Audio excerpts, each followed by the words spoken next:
Hajj season is upon us. It's a time when we reflect on the legacy of Ibrahim alayhi salam, the story of the Prophet himself sallallahu alayhi wasallam, and how he restored the legacy of Ibrahim alayhi salam. But a lot of times we overlook some of the things that Allah highlighted himself about the moment at which the change of the Qibla happened that led to this profound institution we have called Hajj. I know that we are going to talk about the profound story of Ibrahim alayhi salam and so much we can learn from it, which is actually what Hajj is all about. But tied to that story is actually the story of moving from Jerusalem towards Makkah. And that story is captured in a very beautiful way, in a really profound way in Surah Al-Baqarah.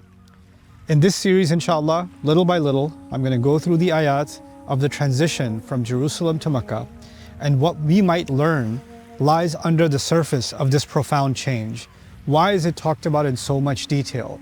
And why is it such a pivotal subject that Allah dedicated so much space to in Surah Al-Baqarah?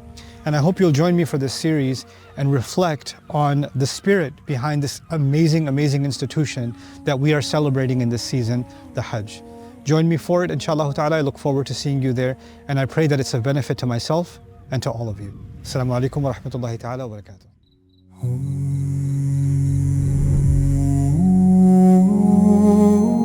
From Jerusalem to Makkah, a sacred passage, a defining moment for the Prophet, and a story that still holds powerful lessons for us today. And to help you go deeper, we've put together a companion workbook for this series with guided reflections to help you sit with each lesson long after the video ends. Download it now at bayyinah.com/From Jerusalem to Makkah.